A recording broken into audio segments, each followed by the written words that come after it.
Hi friends, good evening. Welcome on my YouTube channel English with Ajay Kumar Yadav. नमस्कार दोस्तों, मेरा नाम है अजय कुमार यादव। मेरे YouTube platform English with Ajay Kumar Yadav पर आपका बहुत बहुत स्वागत है। जैसा कि मैंने पहले ही प्रेजेंट हम लोग पढ़ रहे थे टेंस के बारे में, तो टेंस में हमने प्रेजेंट इंडेफिनिट टेंस पहले ही आपको पढ़ा चुका है। पिछले वीडियो में आप देख सकते हैं अगर नहीं देखे हैं तो।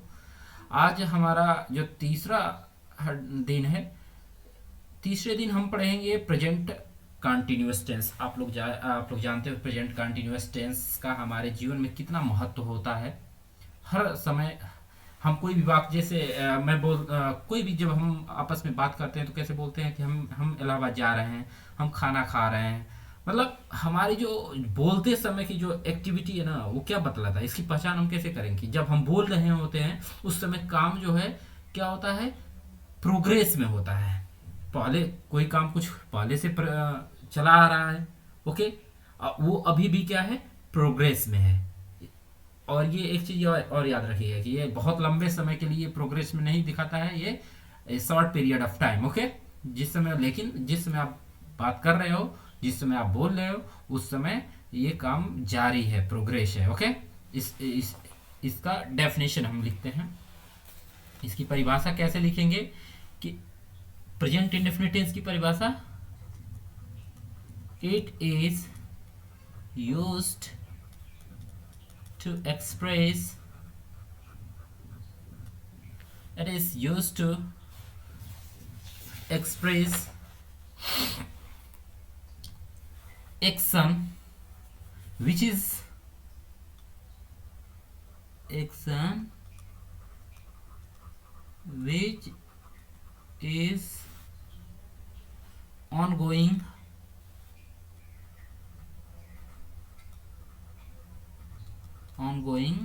or in progress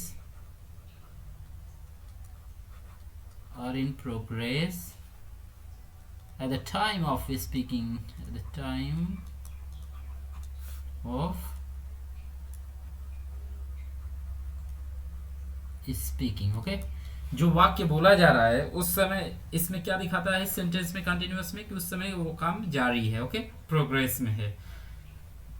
इसकी यही सिंपल परिभाषा है। अगर हिंदी में अगर हम कहें तो इसकी परिभाषा कैसे आप कहोगे, जिस वाक्य के अंत में रहा है, क्या है, रहा है, रही हैं, रहे हैं, ओके, तो ये क्या कहलाते हैं, प्रेजेंट कंटिन्यूअस टेंस कहलाते हैं। अब उसी के हम ये एक चीज और आपको ध्यान देता, आपको मैं बतलाना चाहूंगा कि प्रेजेंट कंटिन्यूअस भी चार प्रकार के, एक सिंपल हो गया, एक निगेटिव हो गया, एक इंट्रोगेटिव हो गया, एक इंट्रोगेटिव एंड निगेटिव, ओके। तो सबसे पहले हम सिंपल सेंटेंस का जो रूल है वो पढ़ते हैं। तो इसमें हमें क्या होता है, पहले कर्ता, क्या लगाते हैं, कर्ता। उसके बाद इसकी सहायक क्रिया क्या होती है, इज, आर, एम। देखिए इज किसके साथ होता है, एक वचन के साथ, याद रखिएगा। एक वचन अगर करता है तो इज, बहुवचन है तो बहुवचन कर्ता के साथ क्या लगाएंगे, आर, और एम के साथ, एम किसके साथ, केवल आई के साथ, याद रखिएगा। कर्ता इज, आर, एम, उसके बाद क्या लगाएंगे, first form of main verb, और उसमें आई एन जी जोड़ देते हैं। याद रखिए, इतना आपको हमेशा याद होना चाहिए आपके माइंड में। जब भी प्रेजेंट कंटिन्यूअस टेंस ये स्ट्रक्चर आ जाए तो ये हम रूल नंबर 1, ओके। उसके बाद क्या, कभी कभी अदर वर्ड भी आ जाते हैं, तो वैसे लास्ट में क्या लगाएंगे, फुल स्टॉप, ओके। चलो हम देखते हैं कुछ उदाहरण के तौर पर कि कैसे बनता है। जैसे राम एक पत्र लिख रहा है, क्या है, राम एक पत्र लिख रहा है। तो इसमें कर्ता क्या है, आपको पहचानना है। कर्ता, कर्ता का मतलब जो काम करता है, तो ये हो गया आपका राम, ओके। क्या हो जाएगा, राम, राम हो जाएगा आपका कर्ता, ओके। तो कर्ता की जगह हमने रख दिया राम। उसके बाद राम क्या है, किसी का भी नाम होता है वो सिंगुलर होता है, क्या होता है, वो सिंगुलर होता है, याद रखिएगा। किसी का जो नाम है वो क्या होता है, सिंगुलर। और हमने क्या नियम बताया था कि कर्ता के तुरंत बाद क्या लिख देंगे, सब्जेक्ट के तुरंत बाद क्या लिखेंगे, is are am. Is are am क्या है, एक सहायक क्रिया है, और ये सहायक क्रिया किसके अनुसार लगता है, इस कर्ता के अनुसार। अगर कर्ता एक वचन है तो क्या लिखेंगे, इज, बहुवचन है तो आर, और केवल आई, आई का मतलब मैं अगर है तो क्या लिखेंगे, एम। ओके, तो राम यहाँ किसी का नाम है, एक वचन हो गया तो राम। एक वचन के साथ हमने अभी बताया आपको कि क्या लगाते हैं, is, Ram is writing. Writing मतलब क्या है, लिख रहा है। अ लेटर मतलब एक पत्र लिख रहा है, ये क्या है, लिख रहा है। टाइपिंग करते समय ये गलत हो गया है। ओके, तो लिख रहा है।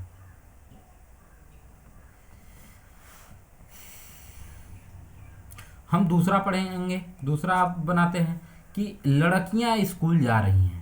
लड़कियां क्या कर रही हैं, अब इसी को देखो हम साथ साथ में निगेटिव भी चेंज करते जाते हैं। अगर राम, अगर चलो निगेटिव लास्ट में बताएंगे। लड़कियां स्कूल जा रही हैं तो लड़कियां क्या है, द गर्ल्स। ये देखो लड़कियों की इंग्लिश क्या होती है, कर जाने का काम कौन कर रहा है, लड़कियां कर रही हैं, तो करता कौन हुआ, गर्ल्स हुआ। ओके, और वर्क क्या हो रहा है, जाना। ओके, जाने की इंग्लिश आप लोग सब लोग जानते हो कि क्या होती है, गो। तो वर्ब क्या हो गया, ये गो क्या हो गया, वर्ब हो गया। ओके, तो वर्ब। अब ये देखो एक वचन है कि बहुवचन, सब्जेक्ट हम देखते हैं कि एक वचन है कि बहुवचन। बहुवचन है, कई लड़कियां हैं, तो इसलिए कई बहुवचन के साथ हमने क्या बताया था, हेल्पिंग वर्ब आर। उसके बाद क्या लगा देंगे, गो। क्या लगाएंगे, गो। ये देखो केवल गो है, जी ओ, गो। और उसमें क्या हमने जोड़ा है, आई एन जी, गोइंग। कहाँ जा रही है, टू स्कूल। ओके, लड़कियां स्कूल जा रही हैं। अब बढ़ई एक कुर्सी बना रहा है, याद रखिए ये कैसे है, बढ़ई एक कुर्सी बना रहा है। तो बढ़ई की स्पेलिंग क्या होती है, कौन बना रहा है।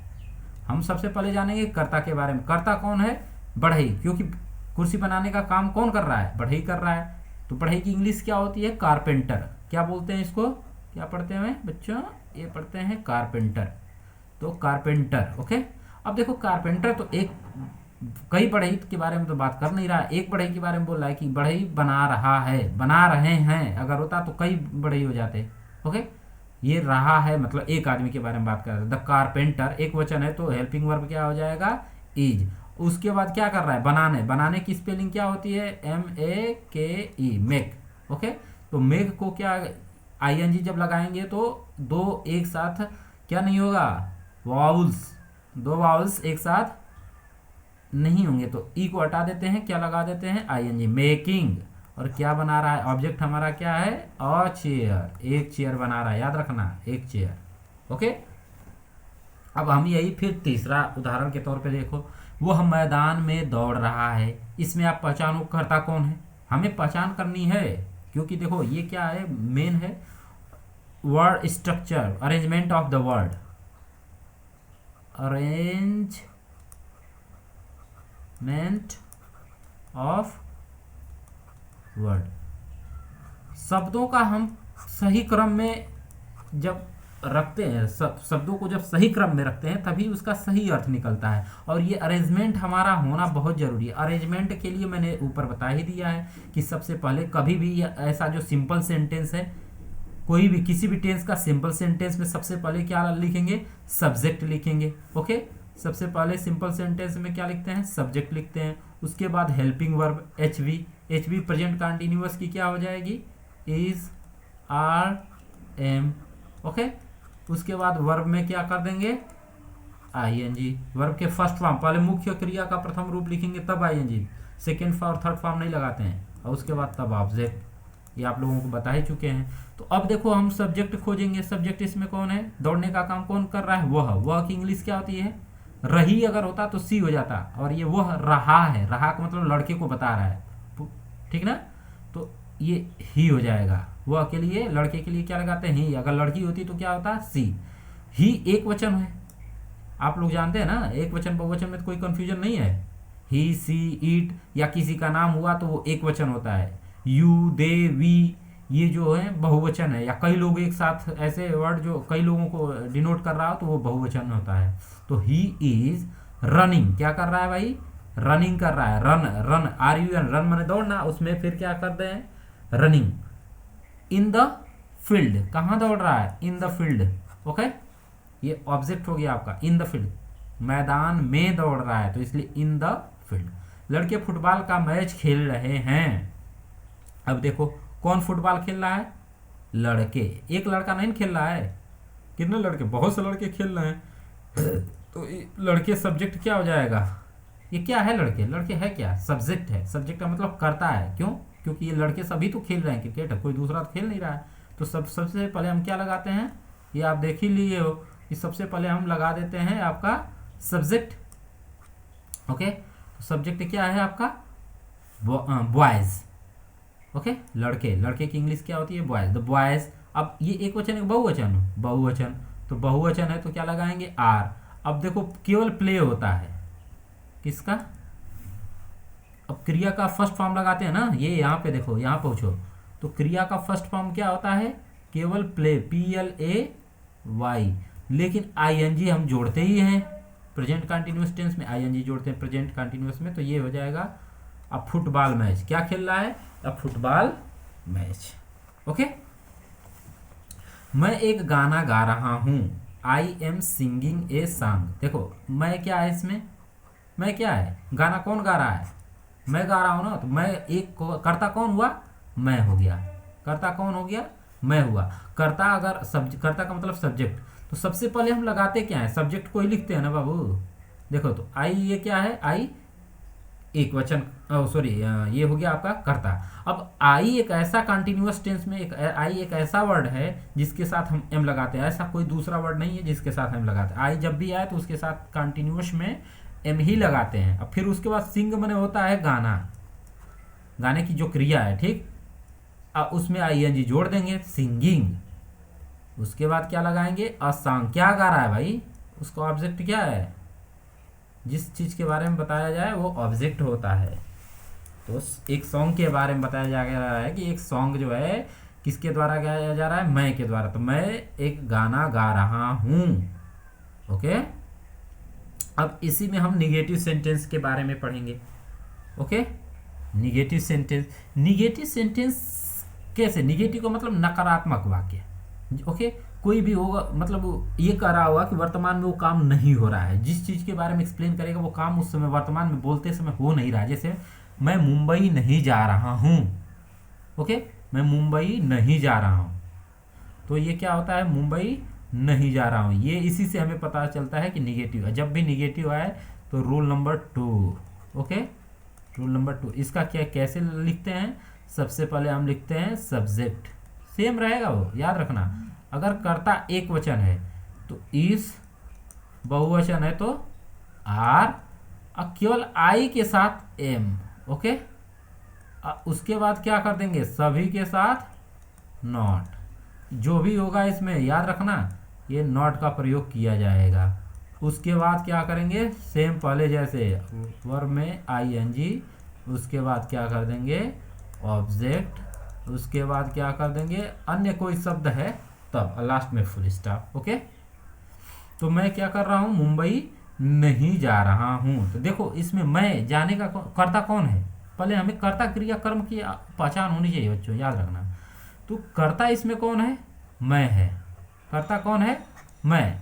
तो मैं की इंग्लिश क्या होता है, सबसे पहले मैंने बोला ना कि क्या लगाते हैं, सबसे पहले सब्जेक्ट लगाते हैं। सब्जेक्ट इसमें क्या है, क्या है सब्जेक्ट इसमें, मैं, तो मैं लगा दिया, मैं की इंग्लिश आई। उसके बाद हेल्पिंग वर्ब लगाते हैं, इज आर एम, ये किसके कैसे लगाते हैं, इज आर एम कब लगाएंगे, अगर ये इज कब लगाएंगे, जब कर्ता जो है ये, जब ये कर्ता जो है क्या है, एक वचन है, कब है, एक वचन, ओके। आर कब लगाएंगे, जब कर्ता जो है क्या है, बहुवचन। एम किसके साथ, केवल मैं के साथ, ओके।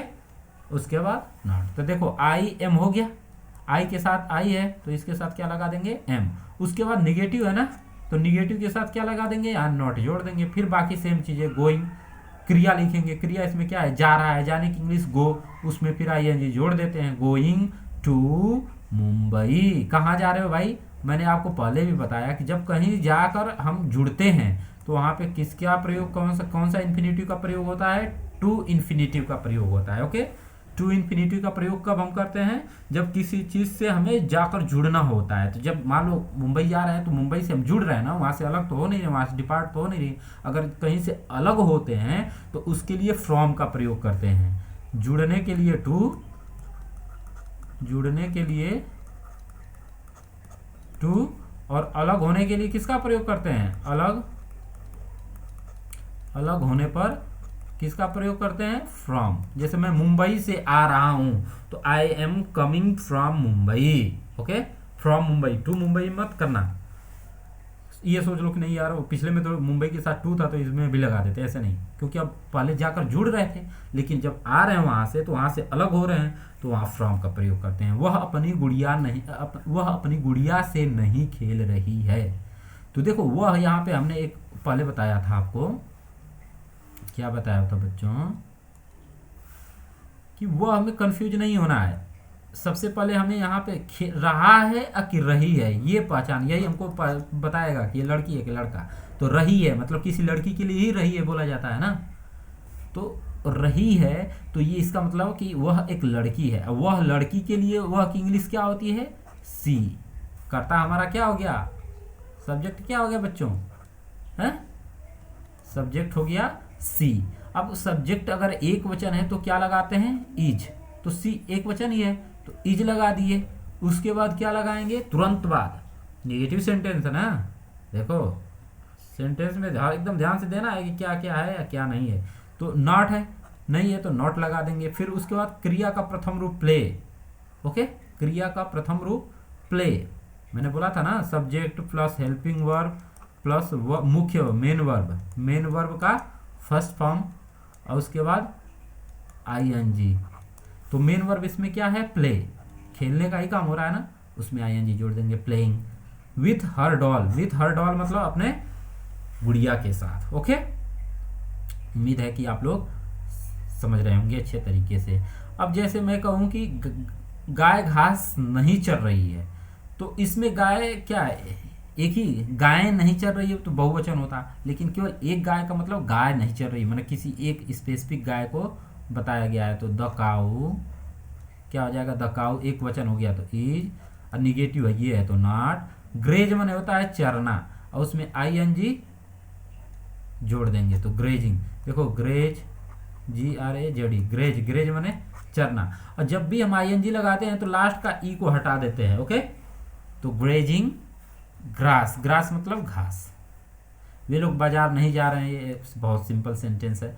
अब देखिए बहुत महत्वपूर्ण सेंटेंस है हमारा interrogative and negative. Interrogative and negative, interrogative sentence क्या है बच्चों, इंट्रोगेटिव सेंटेंस क्या है, इंट्रोगेटिव मतलब प्रश्नवाचक वाक्य। क्या हो गया, प्रश्नवाचक वाक्य। अब प्रश्नवाचक वाक्य होते कितने प्रकार के हैं, ये दो प्रकार के मुख्य रूप से होते हैं। पहला एक close ended, close ended, close ended and open ended. Okay,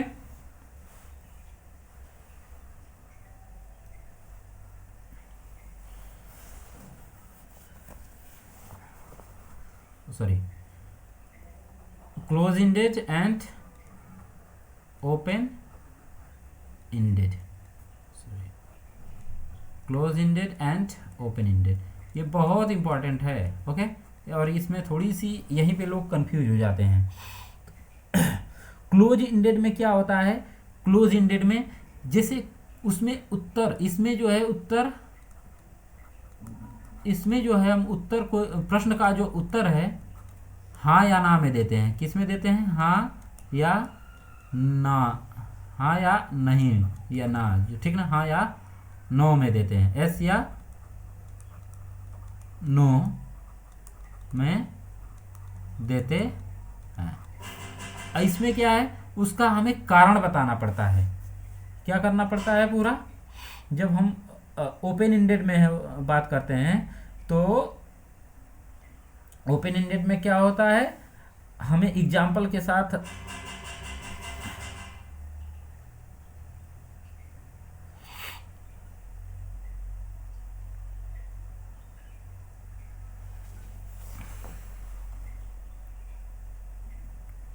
जैसे इस सॉरी कुछ कोई कॉल करने लगा इसलिए मैं उधर डिस्टर्ब हो गया। हाँ, ये ओपन इंडेड में क्या मैं बता रहा था, इसमें होता है कि प्रश्न का हम कारण सहित उत्तर बताते हैं। जैसे क्यों जा रहे हो, कारण सहित या पूरा एक्सप्लेन के साथ।